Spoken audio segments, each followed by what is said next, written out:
The millionaire swore he would never get involved with anyone from the police. But when he saw the rookie in uniform, his world stopped in time. She was different from everything he knew, firm, beautiful, real. And his heart, armored, was conquered, with no chance of defense. If this story interested you, don't forget to subscribe to our channel and tell us what city you're watching from. We'll continue. The rain battered against the mirrored windows of the top floor of the Thompson building, headquarters of the most powerful holding company in the country. Gabriel Thompson watched the city through his office window, his brown eyes reflecting the lights of the metropolis that were beginning to illuminate the late afternoon. At 45, his countenance carried the firmness of someone who had built an empire, but also the marks of someone who had paid a high price for it. The phone rang, interrupting his thoughts. It was Jessica, his secretary for more than a decade. "Mr. Thompson, the new security team has arrived for the presentation." Gabriel adjusted his navy blue tie in an automatic gesture. "Send them in." The door opened, revealing 3 men in impeccable suits and a woman. She was the first to catch his attention. Unlike the others, she wore a well-tailored women's business suit, brown hair pulled back in a discreet bun, and a determined look that instantly intrigued him. "Good afternoon, Mr. Thompson. I'm Helen Morgan, leader of the personal security team assigned to you." Her voice was firm and professional, but with a softness that didn't match the stereotype of a security agent. Gabriel sat down in his leather chair, observing the group with his usual analytical gaze. "Ms. Morgan, I must confess that I expected Richard Martinez in this position. He has been my head of security for the past 5 years." "Mr. Martinez was promoted to general coordination, sir. I took his position after completing the executive protection and defensive driving specialization course. I have 10 years of experience in law enforcement, the last 3 dedicated exclusively to the security of officials." The words police and officials made Gabriel shift uncomfortably in his chair. Old memories threatened to emerge, but he suppressed them with years of practice. His gaze fell on the resume in front of him, searching for any reason to refuse this appointment. "Impressive background, Ms. Morgan, but I need to be frank. I have reservations about working with." He paused, choosing his words. "Professionals coming from certain institutions." Helen maintained her posture, but her green eyes revealed a spark of challenge. "I understand your reservations, Mr. Thompson, but I guarantee that my experience will be an asset to your security. Additionally, I've developed a personalized plan for your needs, including alternative routes and specific protocols that I'd like to present." The businessman studied her face for a moment. There was something different there, a mixture of competence and humanity that he rarely found in his subordinates. Still, his rules were clear: no involvement with employees, especially those connected to control institutions. "Very well, Ms. Morgan. Let's give it a trial period, 1 month. If your work meets expectations, we'll maintain the arrangement." Helen nodded professionally. "You won't regret it, sir. We'll start tomorrow at 7 a.m. according to your schedule." When the team withdrew, Gabriel turned his gaze back to the city. The sky was darkening rapidly, and the first thunders announced a stormy night. He couldn't explain why, but he had the feeling that something was about to change in his meticulously controlled life. In the building's parking lot, Helen got into her modest Civic and allowed herself a moment of tension. She needed this job, not just for the significantly higher salary, but mainly for the access she would have to Thompson Holdings. Her father's community center couldn't wait much longer. Driving home under the rain that was beginning to fall, Helen thought about how her life had reached this point. Daughter of a respected former police officer, she had grown up believing in justice and the power of community. Now, ironically, she worked for the man whose company threatened to destroy everything her father had built. The unfinished 1970 Dodge Charger in her home garage would be her first encounter upon arrival, a project she had shared with her father since adolescence when he taught her to drive. Today, it was more than a car. It was a symbol of hope and determination. Helen's first day as Gabriel Thompson's head of security began at 5:30 a.m. She checked the main route and alternative routes 3 times before positioning herself in the parking lot of his mansion in the most exclusive neighborhood in the city. Last night's rain had left the air fresher, and the sun was barely appearing on the horizon.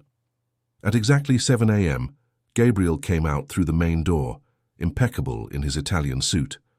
Helen noticed how he discreetly scanned the environment before approaching the car, a habit that demonstrated experience with security protocols. "Good morning, Mr. Thompson." Helen opened the rear door of the armored Mercedes. "Good. Morning, Ms. Morgan." He entered the vehicle, immediately opening his tablet. "I need to stop by architect Frank Miller's office before the 9 a.m. meeting." Helen had already anticipated this possibility after studying his schedule. "Yes, sir. I've already prepared the safest and most efficient route, considering this morning's traffic." Gabriel raised his eyes from the tablet, surprised by her efficiency. He observed through the rearview mirror how she drove. Precise movements, constant attention to the surroundings, but without the excessive rigidity he usually saw in other security personnel. The journey flowed perfectly, with Helen anticipating each signal, each turn. At one point, she smoothly deviated from a usual route. "There's construction on Main Avenue, sir," she explained before he could even ask. "This alternative will save us at least 15 minutes. Gabriel found himself admiring her competence. She was different from all the security chiefs he'd ever had, not just because of the obvious gender issue, but because of how she combined efficiency and sensitivity. Upon leaving the architect's office, a small crowd of journalists was waiting.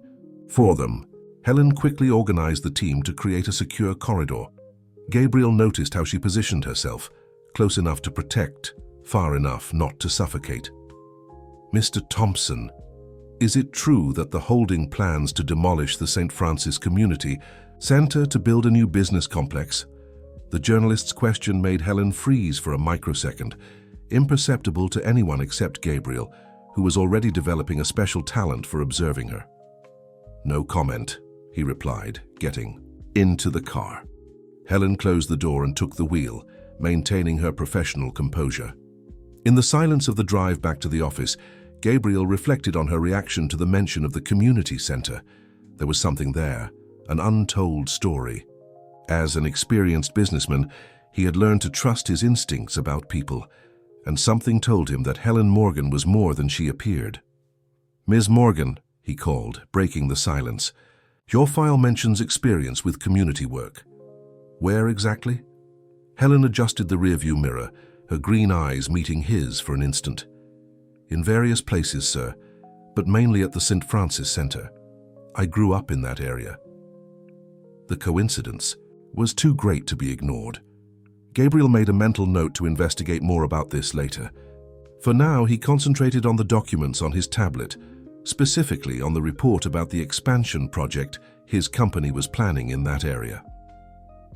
Upon arriving at Thompson Holdings, Helen performed the building's standard security procedure with an efficiency that impressed even the most experienced guards. Gabriel observed her discreetly, intrigued by the duality between her strength and delicacy. "Excellent work today, Ms. Morgan," he said before entering his office. "Tomorrow, we'll have a more complex schedule, meeting with shareholders." "I'll be prepared, sir." She nodded, professional as always. That night in his office, Gabriel found himself reviewing Helen's resume. There was something about her that unsettled him, that made him question his own rules. The policy of not getting involved with employees existed for good reasons. The fiasco with his former executive assistant years ago still left a bitter taste in his mouth. But Helen was different. There was no denying it, and that, more than anything else, worried him. Helen arrived home exhausted after her first day as Gabriel Thompson's head of security. The 1970 Dodge Charger was waiting for her in the garage, covered by a faded blue tarp. She carefully removed the fabric, revealing the unfinished project she shared with her father. "Today was an interesting day, Dad," she murmured, running her hand over the car's hood. The cold metal under her fingers brought memories of sunny afternoons when James Morgan taught his only daughter the secrets of mechanics and defensive driving.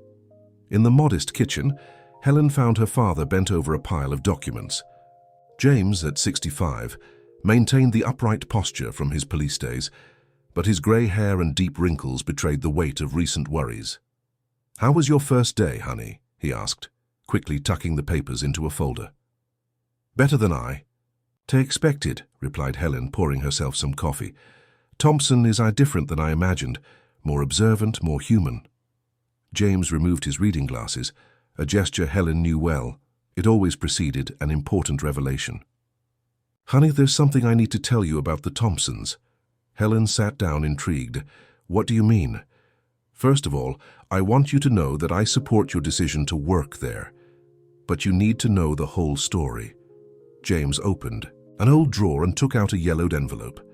"I knew Gabriel Thompson's father, Augustus, a long time ago. We were quite close." Helen's heart raced. In all her years of research on Thompson Holdings, she had never imagined a personal connection between her father and the Thompson family. "Augustus and I served together in the police force," continued James. "He was a good man with strong ideals, but something happened, something that changed everything." Helen watched her father unfold an old newspaper clipping. The headline, faded by time, was still legible. "Businessman detained in controversial police operation." "Augustus was unjustly imprisoned," explained James, his voice heavy with regret. "A terrible mistake by the department, based on false evidence planted by people who wanted to take control of the company. I tried to help, but what, Dad? I was removed from the case, transferred to another department. Later, I discovered that some members of the holding itself were involved in the scheme, people who still hold important positions there. Today." Helen felt her blood run cold. "Is that why you left the police force?" James nodded slowly. "I couldn't continue being part of a system that allowed that injustice. Augustus spent 6 months in prison before the truth came out. When he was released, he was changed. His son Gabriel was just a teenager at the time. And now his company wants to demolish the community center you built," murmured Helen, the irony of the situation not escaping her. "Life has a way of coming full circle, honey, but I don't hold a grudge against the Thompsons. Augustus was a victim just as I was. And Gabriel, he was too young to understand what was happening." Helen took the newspaper clipping, studying the old photo. In it, a young Gabriel Thompson watched his father being led away by police officers. His eyes, even in the black and white image, conveyed a mixture of pain and anger that she now perfectly understood. "Why are you telling me this now, Dad?" James held his daughter's hand across the table. "Because you need to understand that things aren't always what they seem. Gabriel Thompson grew up with deep scars from that time. His aversion to the police, his emotional distance, everything has a reason." Helen thought about her boss's reserved behavior, the way he subtly tensed when she mentioned her police experience. The pieces were starting to fit together. "There's one more thing," continued James, taking a leather diary from the drawer. "Everything is documented here. Names, dates, evidence I collected at the time. I've never shown this to anyone, but now maybe it's time for the truth to come out." Helen took the diary with trembling hands. There lay not only her father's records, but potentially the answers that could save the community center, and perhaps much more than that. The next morning, Helen arrived at the Thompson mansion with her mind still processing the previous night's revelations. Her father's diary weighed in her bag like lead, but she decided to keep it with her. You never knew when information might be crucial. The meeting with the shareholders promised to be tense. Helen realized this as soon as Richard Parker, Gabriel's main partner, arrived in the parking lot in his black Porsche. There was something about the man's artificial smile that deeply bothered her. "Ms. Morgan," greeted Parker, adjusting his Italian suit. "I hope you're prepared for today. These meetings tend to be lively." Helen maintained her professionalism. "Don't worry, Mr. Parker, everything is under control." When Gabriel came down, Helen immediately noticed his tension. The rigid shoulders, the clenched jaw, subtle signs that she had already learned to identify. "Good morning, Mr. Thompson," she said, opening the car door. "I suggest the alternative route today. There's a demonstration on the main avenue." Gabriel nodded, but his thoughts seemed distant. On the way to the office, Helen observed him through the rearview mirror. He was leafing through a red folder with the confidential seal, his expression growing darker with each page. "Anything wrong, sir?" she ventured, when they stopped at a traffic light. Gabriel raised his eyes, meeting hers in the mirror. For a moment, he seemed to consider whether to share his thoughts. Sometimes, Ms. Morgan, we discover that the people closest to us aren't who we thought they were. The comment hit Helen like an arrow. She thought about her father's diary, the revelations about the past. Sometimes the truth can be liberating, sir. Gabriel studied her with renewed interest. Speaking from personal experience? Before Helen could respond, his cell phone rang. It was Richard Parker. The conversation was brief, but Helen noticed how Gabriel's tension increased considerably. In the meeting room at Thompson Holdings, the shareholders were already waiting. Helen positioned herself discreetly in a corner, but maintaining a clear view of all exits and those present. Richard Parker led the presentation, displaying graphs and projections about the expansion project. As you can see, gentlemen, the demolition of the St. Francis Community Center and adjacent areas will allow us to build a commercial complex that will triple our revenue. In the real estate sector, Parker explained, his smile wider than normal. Helen felt her heart race. On the screen, images of her father's community center appeared marked in red. Areas to be removed. Years of community work, thousands of lives positively impacted, all reduced to red spots on a corporate slide. And the residents? Gabriel's voice cut through the presentation like a blade. What happens to the families who depend on that center? Parker adjusted his tie, visibly uncomfortable. Well, we offer adequate financial compensation. It's a normal process of urban development. Normal? Gabriel stood up, resting his hands on the mahogany table. Destroying a community center that serves hundreds of families is normal? The silence in the room was palpable. Helen observed the scene with growing interest. Gabriel Thompson, the businessman known for his coldness in corporate decisions, was defending the community center. Gabriel, intervened Parker, his honeyed voice hiding a veiled threat. I know you have your social concerns, but this project has already been approved by the board. The contracts are signed. By you, retorted Gabriel, without my final authorization. Helen noticed the exact moment when something changed in Parker's gaze. The artificial smile gave way to a calculating expression. Perhaps your judgment is being influenced by external factors, said Parker, casting a significant look in Helen's direction. It wouldn't be the first time a personal involvement affects your business decisions. The comment provoked whispers among the shareholders. Helen maintained her professional posture, but inside her blood was boiling. Gabriel, in turn, seemed about to explode. The tension in the meeting room was palpable when Gabriel Thompson approached Richard Parker, his voice controlled but filled with authority. I suggest you keep your insinuations to yourself, Richard. My personal life is not on the agenda here. The shareholders observed the scene in absolute silence. Helen remained at her post, maintaining her professional posture despite the desire to intervene.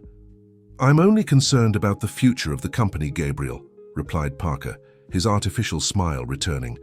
After all, we all remember the incident with your former executive assistant.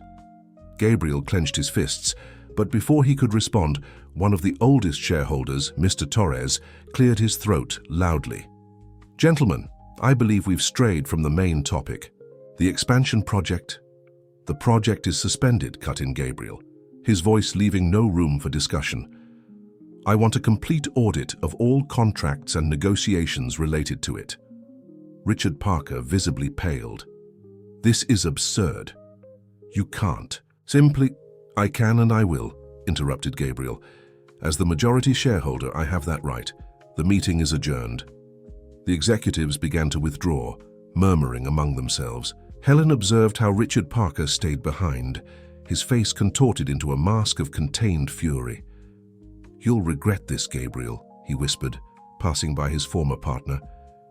There are things about your father that you don't know. Gabriel spun on his heels, confronting Parker. What did you say?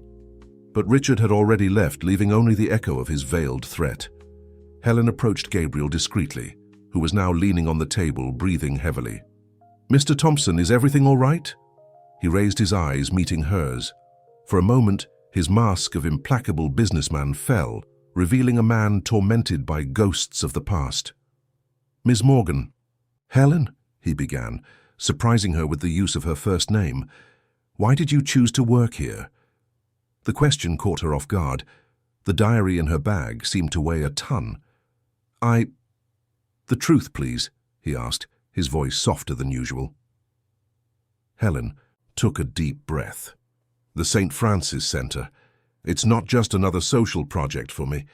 My father founded it after leaving the police force. It's his life's work." Gabriel studied her for a long moment. "And you came to investigate why we want to demolish it?" It wasn't a question. Helen nodded slowly. "Initially, yes, but there's more to this story than it appears, isn't there?" Before Gabriel could answer, Jessica burst into the room. "Mr. Thompson, they found something in the company's old archives, something about your father." Gabriel stood up immediately. "What did they find?" "Documents about the time of his imprisonment. Apparently Richard Parker kept a secret folder in his office. The IT team just recovered deleted emails from the time." Helen felt her heart race. Her father's diary could confirm whatever was in those documents. "Mr. Thompson," she began hesitantly, "perhaps I can help. There's something I need to show you."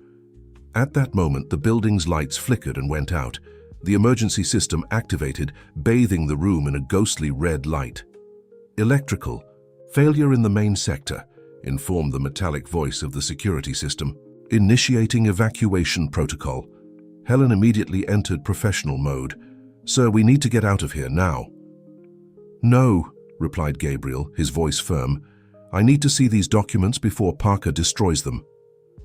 Helen hesitated for a second, then made a decision. "All right, but we're going to do this my way." In the red glow of the emergency lighting, Helen guided Gabriel through the corridors of Thompson Holdings with the precision of someone who had memorized every inch of the place. Her police training had never been so useful. "Parker's office is on the floor below," whispered Gabriel, "but with the security system activated." "Leave that to me," replied Helen, taking a small device from her pocket. "Part of the new system I implemented includes override codes for emergencies." Gabriel watched her work with growing admiration. Her fingers danced over the numeric keypad with confidence, and in seconds, the security doors opened silently. In Newham, Richard Parker's office, everything was meticulously organized, except for the drawer of the main desk left ajar in the rush of evacuation. "There," pointed Helen, moving quickly. The drawer contained a red folder similar to the one Gabriel had been reading earlier, but there was also something else, a black flash drive with the initials AT engraved. "Augustus Thompson," murmured Gabriel, taking the A device with trembling hands. Helen hesitated, then removed her father's diary from her bag. "Mr. Thompson, I think this might also help clarify things." Gabriel looked at the diary with curiosity. "What is this?" "It belongs to my father, James Morgan. He knew your father. They worked together in the police force." Gabriel's face transformed into a mask of surprise and confusion. "Your father is James Morgan? My father's partner before—" A noise in the corridor interrupted them. Footsteps were approaching. "This way," whispered Helen, pulling Gabriel into an adjacent room. Through the frosted glass, they saw Richard Parker's silhouette enter his office. "Where is it? Where is it?" he muttered, frantically rummaging through the drawers. Helen felt Gabriel tense beside her. Instinctively, she placed a hand on his arm, keeping him in place. The touch, though professional, sent an electric current through both of them. Parker continued his frantic search, now openly swearing. "Damn it, that old idiot James Morgan, if anyone knew." Gabriel's grip on Helen's arm tightened. She could feel the anger emanating from him in waves. Finally, Parker left the office, still cursing. When his footsteps faded away, Helen and Gabriel emerged from their hiding place. "We need to get out of here," said Helen, her professionalism returning. "I can take you to a safe place where we can properly examine these documents." Gabriel nodded, still processing everything he had heard. "Your car?" "No," she replied, a small smile appearing on her lips. "I have something better in mind." 20 minutes later, They were in Helen's garage in front of the partially restored 1970 Dodge Charger. "Nobody would look for you here," she explained, removing the tarp from the car. "And we have a lot to talk about." Gabriel observed the vehicle with a strange expression. "You know, my father had one just like this. He used to take me driving on weekends before the unjust imprisonment," completed Helen softly. He stared at her, surprised. "How do you know that?" Helen took her father's diary. "Because my father was there, and I think it's time you knew the whole truth about what happened back then." Outside, the rain was starting to fall again, as if the sky itself wanted to create the appropriate atmosphere for the revelations that were to come. In the quiet garage, illuminated only by a fluorescent lamp, Helen and Gabriel sat in the front seats of the Dodge Charger. The characteristic smell of an old car mingled with the aroma of rain falling outside, creating an intimate and nostalgic atmosphere. "My father documented everything in this diary," began Helen, opening the leather-bound notebook. "Every detail of the case that led to your father's imprisonment." Gabriel held the flash drive found in Parker's office, his thumb unconsciously caressing the engraved initials. "Why did your father never approach my family with this information?" Helen sighed, turning some pages of the diary. "He tried at the beginning, but he was threatened. Richard Parker and his associates had a lot of power even back then." "Parker," murmured Gabriel, his face hardening. "He was always around since I was a teenager. He was like a mentor to me after my father." "After your father stepped away from the business," completed Helen gently. "But do you know why he really stepped away?" Gabriel shook his head negatively. Helen began to read a passage from the diary. March 15, 1995. Augustus discovered irregularities in the holdings contracts, millions in misappropriations, undervalued properties, bribes. Richard Parker was at the center of it all. When Augustus threatened to expose the scheme, Parker used his contacts in the police to forge evidence against him. I tried to intervene, but I was transferred and threatened. If I spoke up, my family would suffer the consequences. Gabriel closed his eyes, painful memories returning. I was 16 when I saw my father being taken away by the police. That image never left me.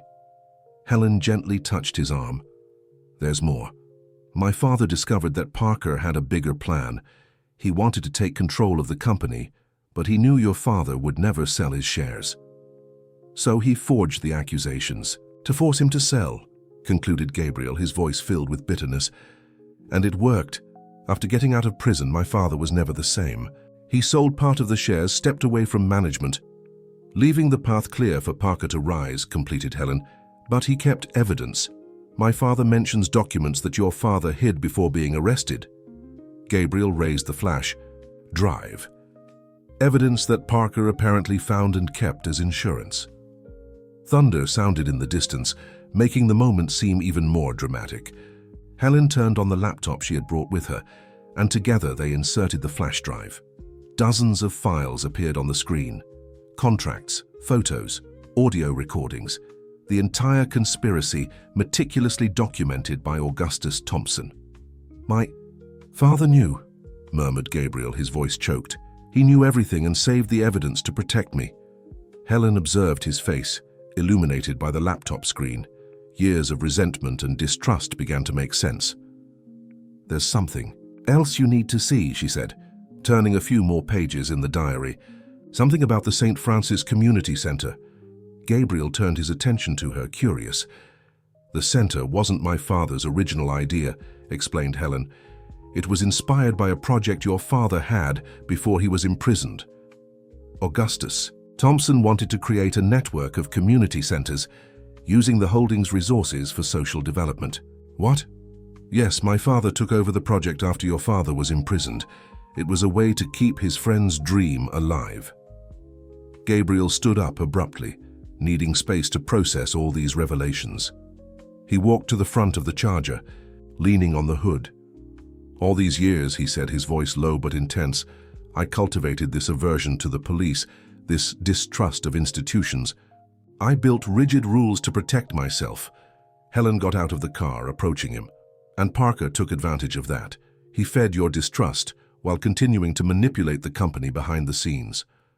The rain was beginning to diminish outside, and a significant silence settled between them. Gabriel turned to Helen, his eyes meeting hers with a new intensity. "Why are you showing me all this now?"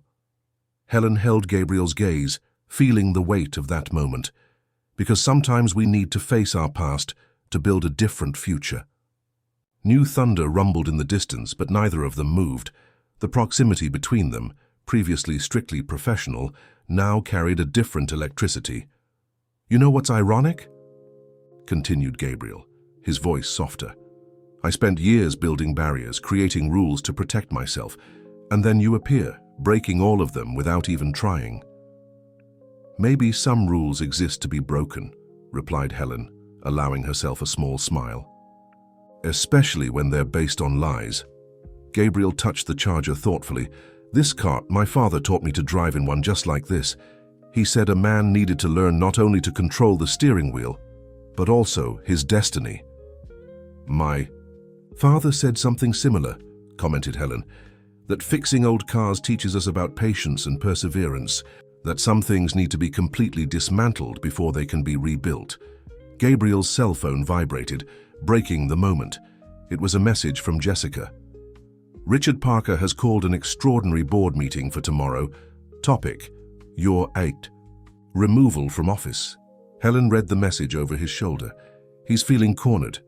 He's going to try to use the board's power to remove you from the presidency before we can expose the truth." "It won't work," replied Gabriel, a new determination in his voice. "Not this time. I have the majority of shares." "But he has the board members on his side," warned Helen. "I've seen how they follow him in meetings." Gabriel began to walk around the garage, his brain working rapidly. "I need time to organize this evidence, present everything irrefutably." "Time is exactly what we don't have," said Helen, checking her own cell phone. "The meeting is at 9 a.m. tomorrow." Gabriel stopped his pacing, facing Helen with a determined expression. "Then we'll work all night." The next few hours were intense. In the small living room of Helen's house, they organized documents, cross-referenced information from the diary with the files from the flash drive, assembling a clear timeline of the conspiracy.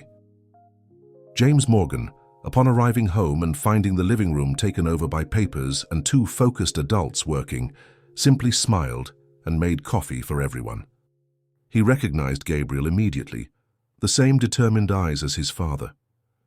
"Your father would be proud," said James, handing a cup to Gabriel, "to see you fighting for the truth." Gabriel accepted the coffee, studying the man before him. "You never gave up, did you? Even after everything that happened?" "Giving up isn't part of the Morgan Code," replied James with a smile. "Helen inherited that from me." Helen, who was typing furiously on her laptop, looked up with a smile. The scene moved her. Her father and Gabriel, united by the past and now by the present, working together to correct old injustices. When the sun began to rise, they had a solid case.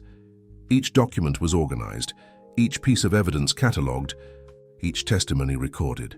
The truth, guarded for so long, was ready to come to light. "It's time," said Gabriel, checking his watch. "The meeting starts in 2 hours." Helen began to put the documents in her folder. "I'll prepare you for—" "No," interrupted Gabriel, touching her hand. "I don't want you there as my security. I want you by my side, as a partner in this." His touch and words caught her by surprise. "But the protocol." "To hell with protocol," he replied, a smile forming on his lips. "Isn't it time we broke some rules?" The lobby of Thompson Holdings was buzzing with whispers when Gabriel and Helen entered together.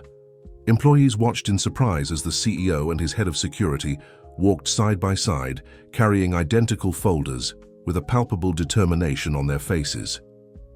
Jessica intercepted them before the elevator. "Mr. Thompson, the board is already assembled.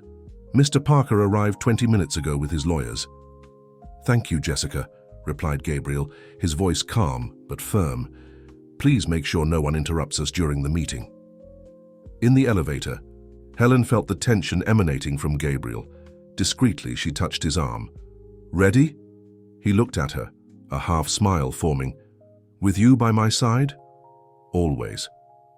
The board's meeting room was packed. Richard Parker occupied a prominent position, surrounded by men in grey suits. His lawyers, Helen presumed. The board members, mostly older men, occupied their usual places around the oval mahogany table.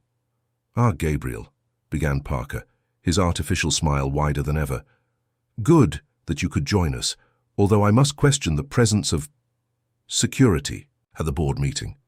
"Ms. Morgan is here as my guest," replied Gabriel, his voice cutting through the air-conditioned room, "and I believe everyone here will be very interested in what she has to share." Parker narrowed his eyes but maintained his smile. "Well, as you wish, but we have an important agenda to discuss. The removal of the current CEO due to irregular conduct and decisions that harm the company's interests." "Irregular conduct?" repeated Gabriel, his voice laden with irony. "Interesting that you mentioned this, Richard." Helen began distributing folders to the board members, while Gabriel started a presentation on the big screen. "Members of the board," he began, his voice firm and clear. "Before you vote on my removal, I'd like to share some information about the true history of Thompson Holdings." The first image that appeared on the screen was old, showing Augustus Thompson and James Morgan young in their police uniforms. "My father and Ms. Morgan's father were partners in the police force," explained Gabriel, "until my father discovered a corruption scheme that involved misappropriation of holding resources, a scheme orchestrated by none other than Richard Parker." Whispers spread throughout the room. Parker shifted in his chair, his smile finally faltering. "This is ridiculous," intervened Parker. "Baseless accusations about events from decades ago." "Baseless," cut in Helen, advancing to the next slide. "Then how do you explain these documents?" On the screen appeared old contracts, printed emails, financial reports, all detailing the corruption scheme. "Or perhaps you can explain why you kept this flash drive in your office," she continued, connecting the device to the system. "With the initials AT or Augustus Thompson." Parker's face visibly paled. The board members were leafing through the distributed folders, murmuring among themselves. "My father documented everything before being unjustly imprisoned," explained Gabriel, his voice carrying years of contained pain. "An imprisonment orchestrated by you, Richard, to take control of the company." "This is absurd," exploded Parker, standing up. "You have no proof?" "We have all the proof," interrupted Helen, her voice professional but cutting.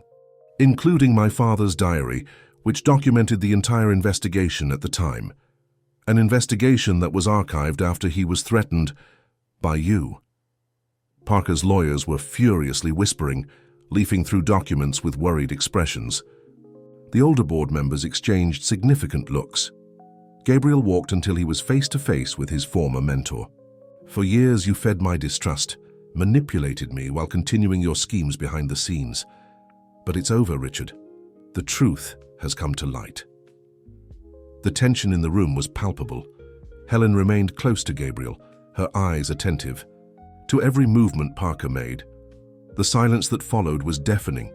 Richard Parker, for the first time in decades, seemed to have lost his words. His eyes jumped from one document to another as beads of sweat began to form on his forehead. "Members of the board," continued Gabriel, turning to the executives, "the expansion project I mentioned at the last meeting? It was another of Parker's schemes. The St. Francis Community Center wasn't just another property to be demolished. It was a symbol of what my father always wanted for this company." Helen advanced another slide, showing Augustus Thompson's original project for a network of community centers. "My father dreamed of a company that not only generated profits, but also transformed lives," explained Gabriel, his voice filled with emotion. "And that dream was interrupted by greed and betrayal." One of the oldest board members, Mr. Torres, cleared his throat. "Mr. Thompson, Gabriel, I knew your father. He was a man of integrity. If what you're showing us is true..." "Each document has been verified," intervened Helen professionally. "I have technical reports here confirming the authenticity of all evidence." "This is a conspiracy," Parker finally exploded. This police officer manipulated the evidence. She and Gabriel are involved. This is a conflict of interest." "Conflict of interest?" repeated Gabriel, his voice dangerously calm. "Like when you forged evidence against my father to take control of the company, or like when you misappropriated millions in inflated contracts over the last 20 years. Helen projected a series of graphs and financial reports. "These are the real numbers of projects managed by Mr. Parker. As you can see, there are significant discrepancies between the declared values and those actually spent." Parker's lawyers began to discreetly collect their materials, while the board members whispered among themselves with grave expressions. "Richard Parker," called Mr. Torres, his grave voice echoing in the room. "As chairman of the board, I request your immediate resignation from all positions at Thompson Holdings." "What? You can't—" "We can and we must," interrupted another board member. "These documents are too serious to be ignored." Gabriel observed the scene with a mixture of sadness and relief. Years of manipulation and lies were coming to an end before his eyes. "There's one more thing," he said, his voice softer. "The St. Francis Center will not be demolished. On the contrary, it will be the first of a new network of community centers, finally fulfilling my father's dream." Helen felt her heart race. Gabriel looked at her, a genuine smile on his lips. "And to manage this project," he continued, "I can't think of anyone better than the daughter of the man who kept that dream alive all these years." The board members nodded in approval. Parker, defeated, walked toward the door, escorted by security guards. "Your father would be proud," whispered Helen to Gabriel. "Our fathers," he corrected gently. "They always knew that the right path isn't always the easiest." As the board members organized for a formal vote, Gabriel and Helen shared a meaningful look. The barriers he had built over the years had not only been broken, they had given way to something new, something transformative. Outside the meeting room, the sun shone brightly through the mirrored windows of Thompson Holdings. A new era was beginning, not just for the company but for everyone involved.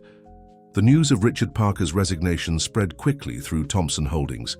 In the corridors, employees whispered about the extraordinary meeting and the changes that were coming. At the center of it all, Gabriel and Helen worked tirelessly to reorganize the company.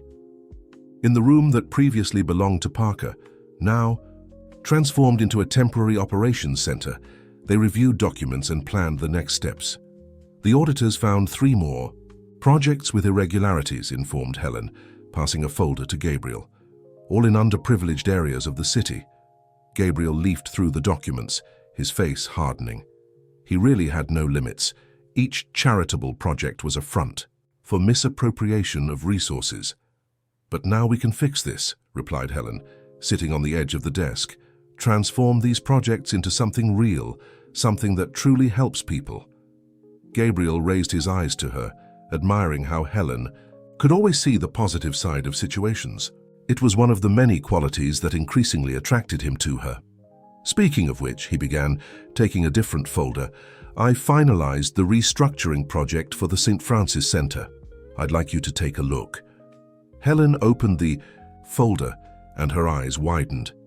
The plans showed not just the renovation of the existing center, but a significant expansion with new classrooms, a sports area, and even a complete mechanical workshop. "A workshop?" she asked, a smile forming on her lips. "For mechanics classes," explained Gabriel, also smiling. "I thought it would be appropriate considering the history of the Dodge Charger." Helen felt her heart race. It was more than an expansion project. It was a tribute to their family's history. "There's one more thing," continued Gabriel, taking an envelope from his drawer. "I found this in Parker's personal archives. I think it belongs to your father." Inside the envelope was an old photo. James Morgan and Augustus Thompson, smiling, leaning on the hood of a Dodge Charger. On the back, a date and a message. "Partners in justice, friends in life." "They weren't just colleagues," murmured Helen, touching the photo with affection. "They were true friends." "Like us?" asked Gabriel, his voice softer. Helen raised her eyes, meeting his gaze. The tension between them, present from the beginning but always contained by professional barriers, was now almost palpable. "I think we're more than that," she replied, her voice also soft. The moment was interrupted by a knock on the door. It was Jessica, looking agitated. "Mr. Thompson, the press is in the lobby. They want a statement about Mr. Parker's resignation and the company's new social projects." Gabriel adjusted his tie, returning to his professional posture. "I'll be down in a minute." When Jessica left, he turned to Helen. "Come with me." "As your head of security?" she asked, raising an eyebrow. "No," he replied, offering his hand. "As my partner, in every sense." In the lobby, dozens of journalists were waiting with cameras and microphones. When Gabriel and Helen came down together, holding hands, the flashes began to fire frantically. "Mr. Thompson," called the reporters, "is it true that the company is changing its social investment policy?" Gabriel looked at Helen, who nodded slightly.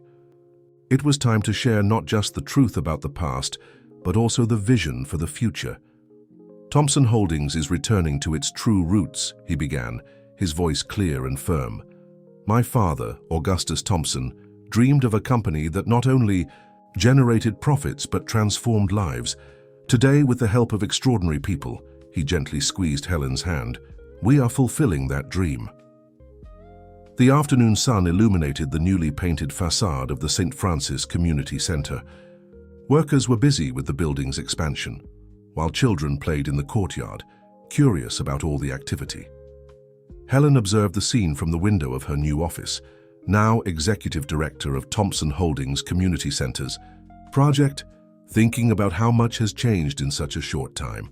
asked James Morgan, entering the room with 2 cups of coffee. Helen accepted the cup with a smile. "It's amazing, isn't it? A few weeks ago, we were worried about the center being demolished. Now you're fulfilling the dream that Augustus and I shared," completed James, his gaze lost in memories. "You know, your mother always said the universe has a funny way of fixing things." "Speaking of fixing things," a familiar voice sounded from the door. Gabriel entered, carrying a mysterious box. "I brought something special." He placed the box on Helen's desk and opened it, revealing gleaming chrome parts. "These are the last pieces for the Dodge," he explained. "I found a collector who had the complete original set." James's eyes shone. "With these, we can finally finish the car." "Actually," continued Gabriel, "I thought we could do it together, as a project to inaugurate the center's new mechanical workshop." Helen felt her eyes water. It was more than a gift, it was a symbol of unity, of reconstruction. "There's one more thing," said Gabriel, taking an envelope from the inside pocket of his jacket. "The deed to the land adjacent to the center. It's officially donated for the expansion of social projects." James took the document with trembling hands. "This is extraordinary." "It's the least I can do," replied Gabriel. "Your diary not only revealed the truth about the past, it showed me the path to the future." Helen approached Gabriel, intertwining her fingers with his. The gesture, previously unthinkable, due to rigid professional rules, now seemed the most natural thing in the world. "Speaking of the future," she began, "the architects brought the final plans for the network of community centers. They want your approval to begin construction in other neighborhoods." "Our approval," Gabriel gently corrected. "We're a team." "Now remember," James observed the interaction between the two with a knowing smile. "You know, Augustus always said that the best partnerships begin with trust and strengthen with time. And the best stories begin with a twist of fate," completed Helen, smiling at Gabriel. Outside, the sound of children laughing mingled with the noise of construction. The St. Francis Center was transforming, as were the lives of everyone involved. "So," said Gabriel, looking at the Dodge parts, "when do we start the assembly?" "How about now?" suggested James, already rolling up his sleeves. "The workshop is almost ready, and I'm sure the children at the center would love a practical mechanics lesson." Helen smiled, remembering her own mechanics lessons in adolescence. "Like the old days?" "Better," replied Gabriel, gently kissing her hand. "Like new days." As they walked toward the workshop, Helen reflected on how life could change in a matter of weeks. The barriers that once separated them, professional, emotional from the past, had transformed into bridges that now connected not just 2 people, but 2 families, 2 stories, and a future full of possibilities. 3 months passed since the transformation at Thompson Holdings. The old board meeting room, once the stage of corporate disputes, now housed a special photographic exhibition. On the walls, images told the story of the St. Francis Center and its connection to the Thompson and Morgan families. Helen was adjusting. The last frame, the photo of her father with Augustus Thompson next to the Dodge Charger, when she felt familiar arms encircling her waist. "I still can't believe we found more photos of them together," said Gabriel, observing the image over her shoulder. "Jessica is amazing," replied Helen, leaning back against him. "She spent weeks organizing the company's old archives. Each photo tells a part of the story we didn't know." The exhibition would be inaugurated that night, marking the official launch of the Augustus Thompson Community Center's program. It was more than a corporate event. It was a celebration of transformation and rebirth. "Nervous about the speech?" asked Gabriel, noticing how she compulsively adjusted the frame. Helen smiled. "A little. It's not every day you present a project of this magnitude to the entire city." "You'll be brilliant," he assured, gently kissing her neck. "As always." The sound of footsteps made them discreetly separate. James entered the room, carrying an old folder. "I found some more documents you need to see," he announced, his eyes shining with the excitement of someone who discovered a treasure. "These are the original projects your father developed, Gabriel, including plans for other community centers he planned to build." Gabriel took the documents with reverence. The yellowed pages contained not just architectural projects, but also Augustus's personal notes, his visions for each center, planned social programs, even names of community people he intended to involve. "He thought of everything," murmured Gabriel, his voice choked. "Every detail." "Your father was a visionary," said James, placing a hand on Gabriel's shoulder. "And now you're fulfilling that dream, in a way he couldn't even imagine." Helen observed the scene with a full heart. The pain that once connected their families had transformed into something beautiful, constructive. "Oh, I brought one more thing," continued James, taking a small envelope from his pocket. "I found it this morning, going through the old Dodge things. Inside the envelope was an old key and a handwritten note, for when the right time comes." "It's the Charger's original key," explained James. "Augustus gave it to me to keep shortly before. Well, you know, he said one day it would find the right destination." Gabriel held the key, feeling its historical weight. "And it did. The car is almost ready, isn't it?" "Just a few adjustments left," replied Helen, smiling. "The children at the workshop are super excited to see the final result, especially after we transformed the restoration into an educational project." The program at the St. Francis Center had become an instant success. Young people from the community were learning not just about cars, but about perseverance, teamwork, and the importance of preserving stories. "What would be perfect?" suggested James, his eyes shining. "To inaugurate the restored Charger tonight, along with the exhibition. It would be a way to unite past and present." Helen and Gabriel exchanged conspiratorial looks.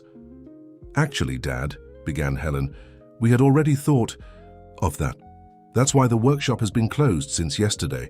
The final details were completed this morning," added Gabriel. "We wanted to make it a surprise." James felt his eyes water. The Dodge Charger wasn't just a car. It was a symbol of resistance, of friendship, of reconstruction. It was the materialization of a story that began with two families united by justice and now perpetuated itself through love and social transformation. Golden autumn afternoon arrived, bringing a gentle breeze and starry sky, the perfect setting for the inauguration. The St. Francis Center was unrecognizable. Decorative lights illuminated the renovated facade, and a red carpet guided guests through an outdoor exhibition that told the story of the place. Helen observed the arriving guests from her new office, adjusting her navy blue dress one last time. On the table, the folder with her speech awaited, but she no longer needed it. The words were in her heart. "You look beautiful," said Gabriel, standing at the door. He himself was elegant in his dark suit, but his eyes only saw Helen. "You don't look so bad yourself," she teased, approaching to adjust his tie. "Ready to make history?" With you, always, he replied, leaning in for a gentle kiss. The sound of camera clicks interrupted them. Jessica was at the door, smiling apologetically with a camera in her hands. Sorry, but you were perfect for the last photo of the exhibition, she explained.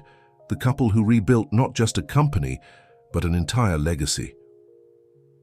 In the center's lobby, guests marveled at the exhibition.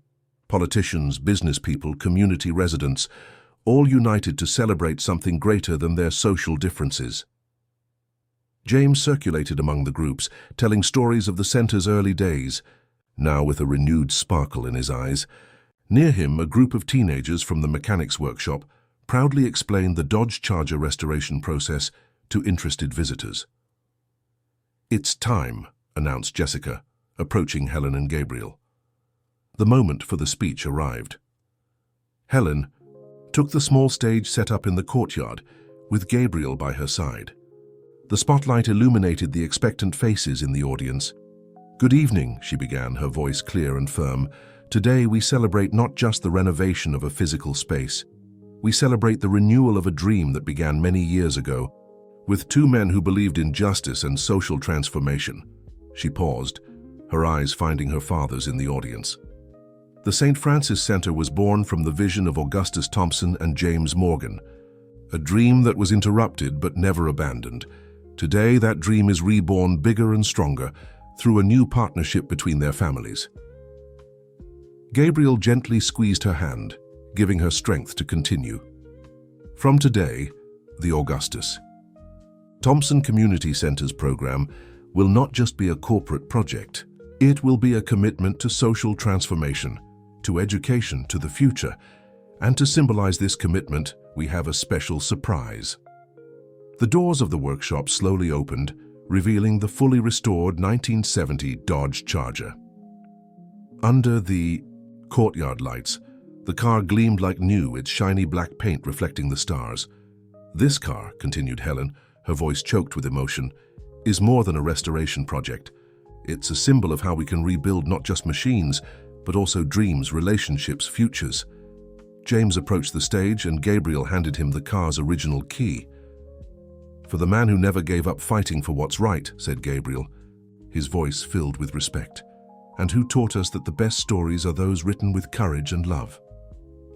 James took the key with trembling hands, embracing first Gabriel, then his daughter. You didn't just restore a car, he said, his words traversed by emotion. You restored an entire story. The audience gave a standing ovation, many with tears in their eyes. In the center of the courtyard, the Dodge Charger shone under the stars, no longer an unfinished project, but a symbol of transformation and hope. A week after the inauguration, the St. Francis Center was buzzing with activity.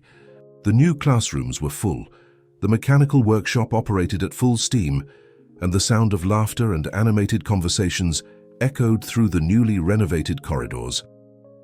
Helen walked through the courtyard, observing with satisfaction how the space had gained new life. Groups of young people gathered on colorful benches, discussing projects and dreams. On the bulletin board, posters announced new courses and job opportunities at Thompson Holdings. Ms. Helen, called Michael, one of the teenagers from the mechanics program. You need to see what we discovered about the Dodge's engine. She smiled, following the young man to the workshop. His enthusiasm was contagious. In the work area, a group of students was bent over technical manuals and old parts, discussing animatedly. We found a way to improve performance while maintaining the original characteristics, explained Michael, his eyes shining with pride. Mr. James helped us with the specifications from the era. Helen examined the technical drawings they had prepared, impressed with the level of detail. The program wasn't just teaching mechanics, it was forming future professionals, awakening passions, building futures. Excellent work, everyone, she praised. Why don't you present this at the next board meeting? We can expand the program to the other centers we're building. The young people looked at each other, excited about the possibility. At that moment, Gabriel entered the workshop carrying a thick folder. Am I interrupting? He asked, smiling at seeing the group's enthusiasm. Mr. Thompson, exclaimed Michael. You need to see our modification proposal for the engine. Gabriel approached, genuinely interested. Helen watched with affection how he interacted with the young people, not as a powerful businessman, but as someone who really cared about their dreams and ideas. After the students returned to work, Gabriel turned to Helen. "I have a surprise for you." He opened the folder, revealing architectural plans and documents. "Remember that abandoned lot in the Hope neighborhood? We just closed the purchase. It will be the site of the next community center." Helen took the documents, her eyes quickly scanning the details. The Hope neighborhood was one of the most underprivileged areas in the city, exactly the kind of place that needed such a project. "But there's more," continued Gabriel, taking another document from the folder. "I want you to lead not just this project, but the entire network of community centers we're going to build, as a permanent executive director." Helen felt her heart race. "Gabriel, you've transformed the St. Francis Center into something extraordinary," he continued, holding her hands. "You not only preserved the legacy of our fathers, you expanded it, gave it new life. I can't think of anyone better to lead this new phase." Tears of happiness shone in Helen's eyes. "Of course I accept, but with one condition, which is that you continue to be my partner in all this, not just as the CEO of Thompson Holdings, but as the man who fell in love with the police officer who broke all his rules," he completed, smiling. "Exactly," she replied, pulling him in for a gentle kiss. The sound of applause and whistles made them separate, laughing. The young people from the workshop were watching the scene with wide smiles. "You're like a modern fairy tale," exclaimed one of the students. The police officer and the businessman who fell in love while saving the community center. Helen and Gabriel laughed at the description. In a way, it was indeed a story worthy of a fairy tale, but one built on truth, courage, and transformation. "Actually," said Gabriel, putting his arm around Helen's shoulders, "it's a story about breaking barriers and building bridges, about discovering that sometimes we need to leave the past behind to build a better future. And about how love can transform not just two people, but entire communities," added Helen, watching the young people return to work, full of dreams and possibilities. The sunset cast a golden glow on the horizon when Helen and Gabriel arrived at the Thompson mansion. In the back seat of the car, the folder with the new community center's projects rested beside James's diary, two symbols of how the past and future could perfectly intertwine. "I still can't believe you kept that key all this time," commented Helen as they climbed the veranda steps. Gabriel smiled, taking the old Dodge Charger key from his pocket that James had returned to them after the inauguration. "Some things need to wait for the right moment." As they entered, they were surprised by Jessica, who was waiting with an enigmatic expression. "Good thing you arrived," she said, barely containing a smile. "There's something you need to see." She guided them to Gabriel's office, where an old box rested on the desk. "We found this in Mr. Augustus's old personal archive. It had been closed all these years." Gabriel approached the box with reverence. It was made of dark wood, with the initials AT carved on the lid. Carefully, he opened it. Inside were photos, letters, and a sealed envelope with the words, "To my son, when you find your true path." With trembling hands, Gabriel opened the envelope and began to read. "Dear son, if you're reading this, it means you've finally discovered the truth, and more importantly, found your own path. I always knew this day would come, the day. You would understand that a company isn't just made of numbers and contracts, but of people and dreams. The community centers were more than a project for me. They were a promise of transformation, a promise I couldn't fulfill in life, but that is now in your hands." James Morgan, my most loyal friend, kept not only the truth, but also the hope that one day you would complete this journey. And something tells me his daughter, Helen, had an important role in this. Always remember, life's greatest achievements aren't measured in money, but in transformed lives. Continue building bridges where others see only walls. With love, your father. Helen, who was reading over Gabriel's shoulder, felt her own tears falling. He turned, embracing her tightly. "He knew," murmured Gabriel. "Somehow he knew that one day we would find each other." "Our fathers always knew more than we did," Helen softly replied, "about justice, about love, about transformation." Jessica discreetly withdrew, leaving the couple in their moment of intimacy. Through the office window, the sky was painted in shades of pink and gold, like a promise of even brighter days to come. "You know," said Gabriel, still holding Helen in his arms, "I think I finally understand why my father loved that Dodge Charger so much." "Why?"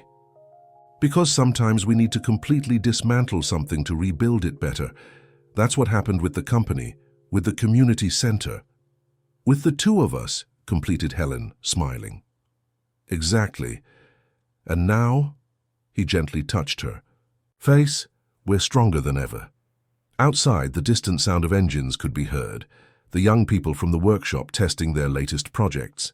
It was the sound of the future arriving, bringing with it all the promises that Augustus Thompson and James Morgan had dreamed of so many years ago. The first ray of morning sun found Helen and James in the home garage, admiring the Dodge Charger that now gleamed in all its glory. The car was no longer just an unfinished project. It was a living symbol of perseverance and renewal. "I still remember the day we started restoring it," said James, lovingly running his hand over the hood. "You had just joined the police force. And you said it would be a lesson in patience," completed Helen, smiling at the memory. "Little did I know it would be much more than that." The sound of another engine approaching interrupted the conversation. Gabriel parked his car at the entrance, getting out with a smile on his face and a folder under his arm. "Good morning," he greeted, softly kissing Helen and embracing James. "Ready for the big day?" Today would be the inauguration of the second community center in the network, in the Hope neighborhood. But first, they had a special tradition to fulfill. "The children must already be waiting," said Helen, taking the charger keys. "We can't keep our mechanics students waiting for their practical class." Every Sunday morning, the group of young people from the mechanics program gathered for special classes. Today, for the first time, they would have the chance to see the Charger in action. When they arrived at the St. Francis Center, a small crowd was already waiting for them. Michael and the other mechanics program students were in front, their eyes shining with expectation. "It's even more beautiful when it's moving," exclaimed one of the students when Helen parked the car in the courtyard. James took the lead, gathering the young people around the vehicle. "Today we'll learn not just about mechanics, but about history and transformation." While James began his lesson, explaining every detail of the restored car, Gabriel pulled Helen to a quieter corner of the courtyard. "I have a surprise," he said, opening the folder he had brought. "Remember you mentioned wanting to expand the mechanics program?" Helen nodded, curious. "Well, I spoke with some companies in the automotive sector. They not only want to sponsor the program, but also offer internships and jobs to our students." Helen's eyes sparkled. "Gabriel, that's incredible." "There's more," he continued, taking more documents from the folder. "The old abandoned factory in the Hope neighborhood? We're going to transform it into a professional technical school, integrated with the new community center."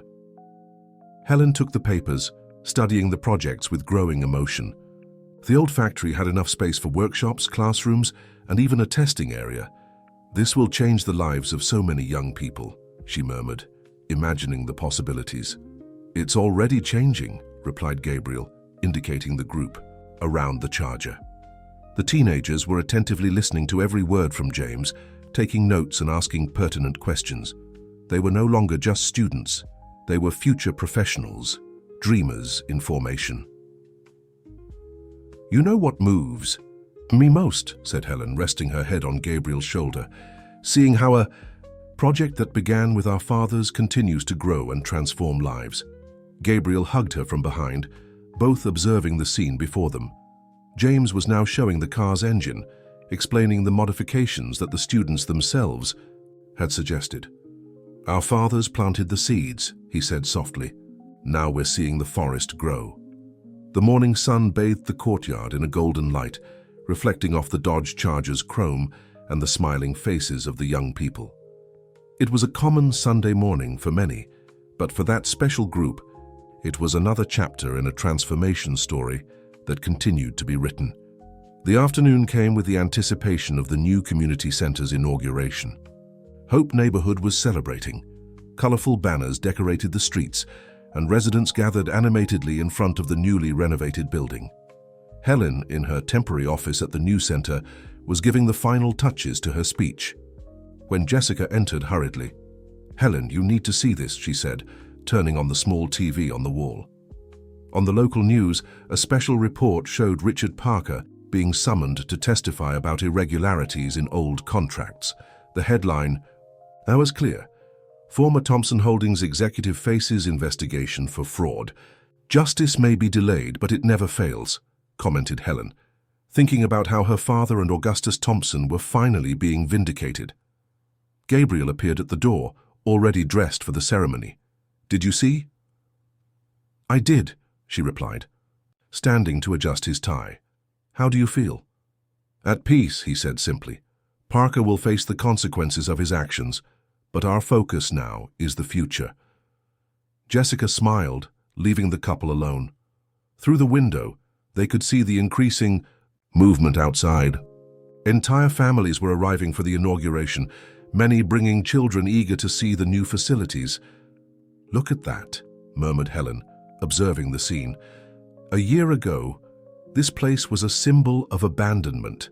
Now it's a symbol of hope," completed Gabriel, embracing her from behind, "just as our fathers always wanted." A familiar noise caught their attention, the unmistakable sound of the Dodge Charger's engine. James had just arrived, bringing with him the mechanics program students who would participate in the ceremony. "Showtime," said Helen, picking up her notes. The inauguration ceremony was even more moving than the first. The new center's courtyard was packed. Neighborhood residents, business people, authorities, and most importantly, dozens of young people eager to start the vocational courses. When Helen took the improvised stage, she felt the weight of the moment. At her side, Gabriel held her hand, giving her strength. "A long time ago," she began, her voice clear and firm, "two men shared a dream. They believed that social transformation wasn't just about building structures, but about building opportunities. Today, that dream gains another chapter." She paused, her eyes finding her father's in the audience.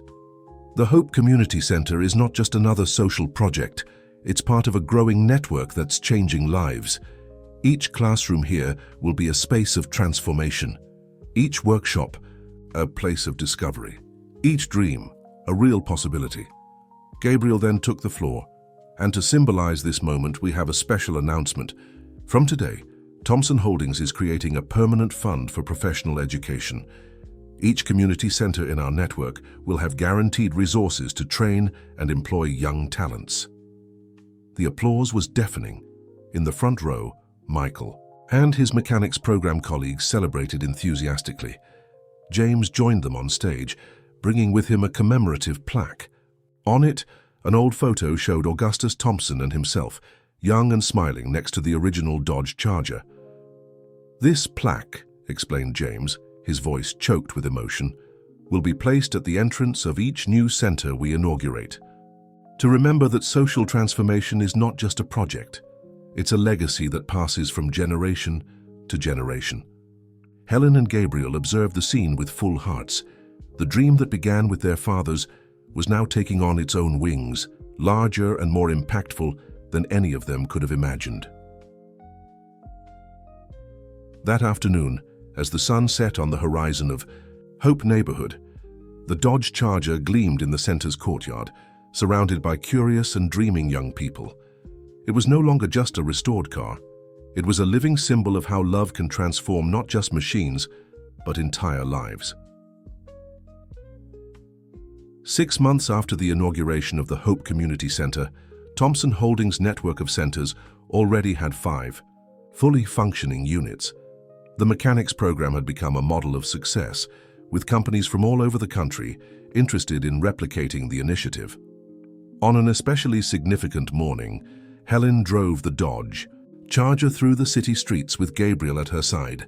In the back seat, a folder contained important documents, not just for them, but for the future of everything they had built. "I still can't believe we found it," commented Gabriel, leafing through an old notebook that had belonged to his father. All the original planning, every detail of the community centers he dreamed of building. "And now we're making each one of them a reality," replied Helen, smiling as she maneuvered the car toward St. Francis Center. In the center's courtyard, a surprise awaited them.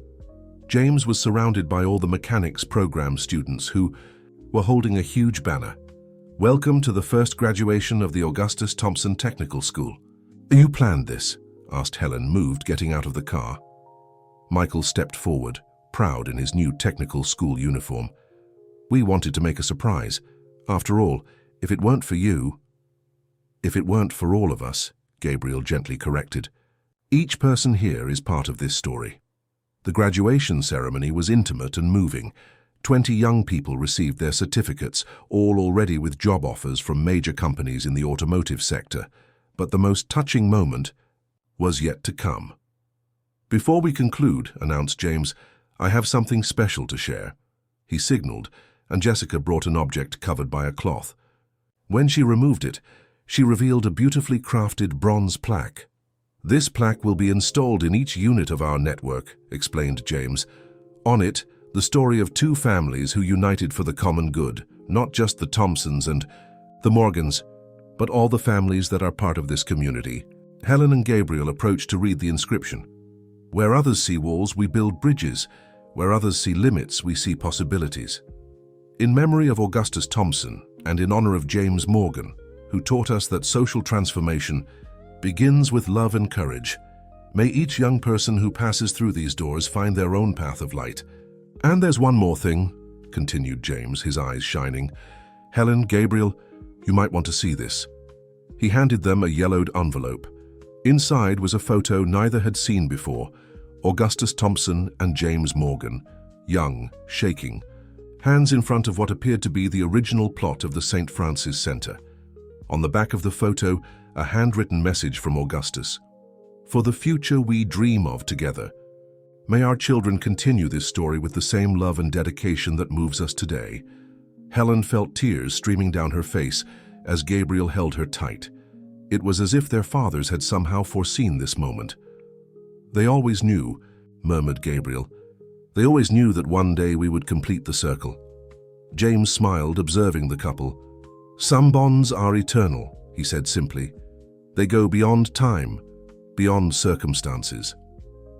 In the courtyard, the young graduates began to gather around the Dodge Charger, taking photos and sharing dreams for the future.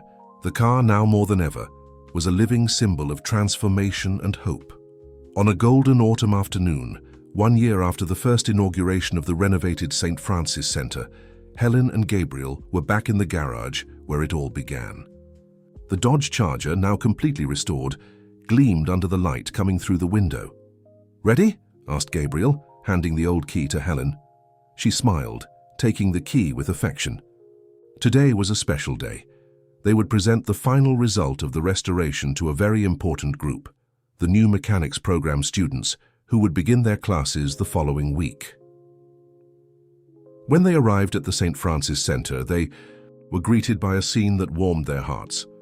James was in the courtyard, surrounded by dozens of eager young people. Michael, now an instructor in the program, organized the groups with the confidence of someone who had found his true path. "Welcome to the first practical class of the new group," announced James, his eyes shining with the same enthusiasm as always. Helen parked the Charger in the center of the courtyard, and the young people approached, marveling. The car wasn't just a restored machine, it was a living symbol of transformation and hope. "This car," began Helen, her voice filled with emotion, "has a special story. Her story that began many years ago, with two men who believed in justice and the power of social transformation."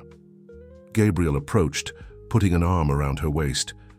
"And today, that story continues through each of you. Each dream, each project, each transformed life is part of this legacy." James took an old folder from his bag, and to celebrate this moment, "I have something to share with you." He opened the folder, revealing old photos of the first group of young people that he and Augustus Thompson had helped long before the community center existed. "Look," he said, showing the images, Some of these young people are now business people, engineers, teachers. They all started like you, with a dream and an opportunity. The students passed the photos from hand to hand, absorbing that story of overcoming and transformation. And now, continued Helen, we have a special announcement. Gabriel then revealed the big news. Thompson Holdings is creating a permanent foundation. Each community center in our network will have guaranteed resources not just for technical training, but also for university scholarships. Applause and shouts of joy echoed through the courtyard. Dreams that once seemed impossible were now attainable. At that moment, while observing the hopeful faces of the young people, Helen felt a deep certainty. True love isn't limited to two people. It multiplies, transforming lives, building bridges, illuminating paths.